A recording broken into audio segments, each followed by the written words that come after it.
안녕하세요. 줄기세포 가슴 이식 외길 인생 김영감입니다. 가슴 지방 이식을 할 때는 허벅지랑 복부에서 많은 양의 지방을 채취하게 되는데요. 가슴 이식 자체보다 더 많은 시간이 걸리는 중요한 과정입니다. 그래서인지 가슴 이식 때 하게 되는 허벅지와 복부 지방 흡입에 대해 궁금해 하시는 분이 많습니다. 그리고 지방 흡입 후에 지방을 뽑은 자리가 울퉁불퉁해지거나 패인다고 하며 어떻게 해야 하는지 문의를 주시는 분이 있습니다. 지방 흡입에 대해서는 이미 이전 영상에서 허벅지와 엉덩이 편, 복부 비키니 편, 팔 브래지어 라인 편 등으로 각 부위별로 나누어서 자세히 설명드린 영상이 있으니 참고하시면 좋을 것 같고요. 오늘 이 시간은 가슴 이식 때 하게 되는 지방 흡입에 대해 총정리하는 시간을 가져보려고 합니다. 자주 질문하시는 내용에 대해 Q&A 방식으로 진행할 건데 많은 도움이 되셨으면 합니다.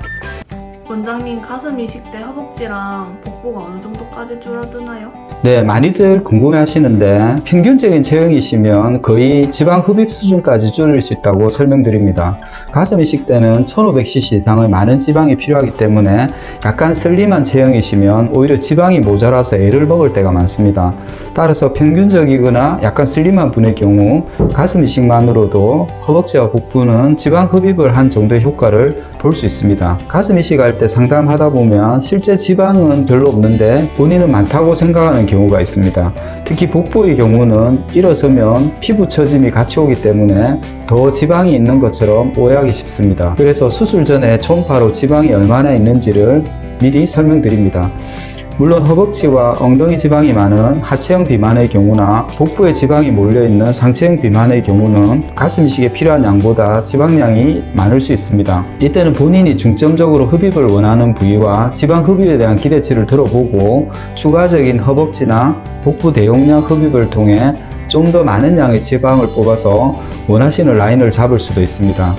어차피 가슴 이식할 때 많은 양의 지방이 필요하기 때문에 허벅지랑 복부를 나중에 따로 흡입하는 것보다는 가슴 이식할 때 같이 정리하시라고 보내드립니다.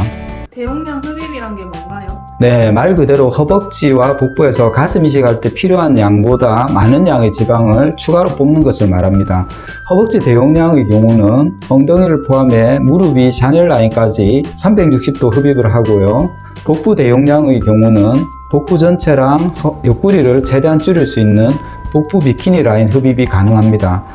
수술의 구체적인 방법과 디자인은 이전 이 영상과 이 영상에서 자세히 설명드렸으니 참고하시면 좋을 것 같습니다. 가슴 이식할 때 가장 많이 하는 게 부유방 흡입이라면서요? 네, 부유방은 가슴과 바로 인접한 부위이고 팔을 붙였을 때 튀어나오기 때문에 가슴 이식 때 같이 해결하려고 하는 경우가 많습니다.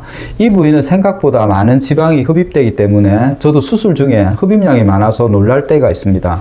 부유방의 경우는 이식하는 부위와 상처가 겹치기 때문에 별도의 절개 없이 수술할 수 있고 진동 흡입 장비인 에바를 사용하면 흡입 효과도 뛰어나고 유선 조직을 따로 제거할 필요가 없어 회복이 빠른 장점이 있습니다. 팔에서 뽑은 지방도 가슴 이식할 때 사용 가능하나요? 네, 팔에서 뽑은 지방은 허벅지랑 복부에서 뽑은 지방이랑 조직학적으로 동일하기 때문에 가슴 이식하는데 아무 문제가 없습니다. 사실 슬림한 팔이야말로 모든 여성들의 로망이라 할 수 있는데요. 팔도 가슴이랑 인접한 부위라 가슴을 상대적으로 크게 보이게 할 수 있는 부위입니다. 가슴 이식하러 오시는 분들 중에 이전에 이미 허벅지와 복부에서 지방 흡입을 했던 분들의 경우 팔의 지방은 좋은 이식의 재료가 됩니다. 가슴 이식 때 부유방과 팔 흡입을 같이 하는 경우가 많기 때문에 조만간 따로 정리를 해서 영상으로 올리도록 하겠습니다. 등이랑 종아리 흡입도 가능하나요? 네, 가슴 이식할 때 저마다 체형적으로 컴플렉스라고 느끼는 부위가 있어서 이왕 수술할 때 같이 해결하기를 원하는 경우가 많은 것 같습니다. 등은 브래지어 라인이라고 해서 등살이 접혀서 처지는 부위의 흡입을 원하는 경우가 있습니다. 등의 경우는 피부가 두껍기 때문에 좀 더 적극적인 흡입이 필요한 부위고요. 겨드랑이 뒤쪽에 주름선에서 흡입을 하면 흉터가 잘 보이지 않게 할 수 있습니다. 종아리의 경우는 잘 흡입하지 않는 편인데 여기에는 두 가지 이유가 있습니다. 첫째는 종아리의 경우 지방량이 많지 않은 부위이기 때문입니다. 초음파상의 종아리 두께가 1cm 이상은 되어야 흡입 효과를 볼 수 있는데 근육이 많은 타입인 경우 막상 뽑을 수 있는 지방량은 많지 않아서 큰 효과를 기대하기 힘들게 됩니다. 또 하나는 허벅지와 달리 흉터를 숨기기가 힘들어서 수술 부위가 표시가 나는 문제가 있습니다. 그래서 종아리 흡입 전에는 미리 초음파로 뽑을 수 있는 지방량을 확인하고 수술을 진행하는 편입니다. 가슴 이식 후 지방 흡입 부위 부작용은 어떤 게 있나요? 네, 제가 이전 영상에서 가슴 이식 후 가슴에 생기는 부작용에 대해 설명을 드렸는데요. 의외로 가슴 이식 후 지방을 뽑은 부위의 부작용으로 힘들어하는 분이 많습니다. 그만큼 가슴 이식 때는 허벅지와 복부에서 많은 양의 지방을 필요로 하기 때문인데요. 가장 흔한 것이 과다 흡입으로 인해 지방을 뽑은 부위가 울퉁불퉁해지고 함몰이 생기는 경우입니다. 특히 피부 아래에 있는 표층 지방을 과다 흡입하면 색소 침착이 되어 피부가 어둡게 변할 수 있고 피부에 탄력이 소실되어 실제 나이보다 피부 노화가 급격히 진행되는 경우가 생길 수 있습니다. 엉덩이 밑은 바나나 폴드라고 해서 이중으로 줄이 생기는 경우가 있기 때문에 엉덩이 흡입을 할 때는 좀 더 세심한 주의가 필요합니다. 흡입하는 의사 입장에서는 수술 후 효과가 떨어진다고 하면 자존심이 상하기 때문에 본격적으로 흡입을 하는 경향이 있는데 그럴수록 부작용의 빈도는 올라갑니다. 작은 함몰이나 요철이 생기면 지방 이식으로 간단히 교정이 되지만 너무 지나친 과다 흡입을 하게 되면 교정할 수 있는 지방이 없는 경우가 생기기 때문에 흡입 당시에 지나친 과다 흡입이 되지 않게 하는 것이 중요합니다. 원장님, 부작용이 생기면 어떻게 해결하시나요?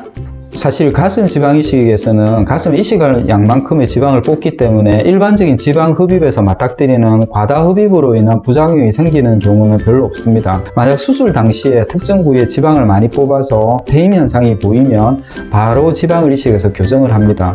바로 교정을 하게 되면 대개는 별 문제 없이 좋아지기 때문에 수술 당시에 바로 해결을 하는 게 좋습니다. 그리고 수술 후 몇 달 뒤에 울퉁불퉁하거나 굴곡이 생긴 부위가 생길 수 있습니다.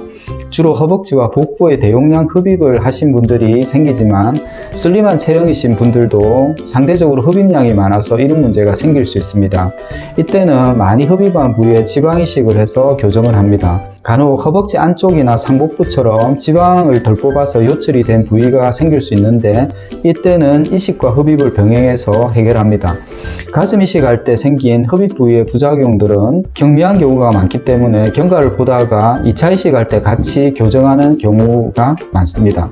네, 오늘은 가슴 이식 때 지방을 뽑게 되는 허벅지, 복부의 지방 흡입과 관련해서 여러분들이 평소에 궁금해하시는 내용을 정리하는 시간을 가져봤습니다. 대용량 흡입을 통해 좀 더 많은 양의 지방을 뽑을 수도 있고 팔이나 부유방 등처럼 본인이 원하는 부위를 추가적으로 흡입할 수도 있습니다. 그리고 가슴에 이식할 양만큼만 뽑는 것이 원칙이니까 지방 흡입으로 인한 부작용은 크게 염려하지 않으셔도 된다는 점을 말씀드리며 오늘 영상을 마무리하겠습니다. 영상 봐주셔서 감사드리고 다음에 또 여러분이 궁금해하시는 내용 준비해서 찾아뵙도록 하겠습니다. 감사합니다.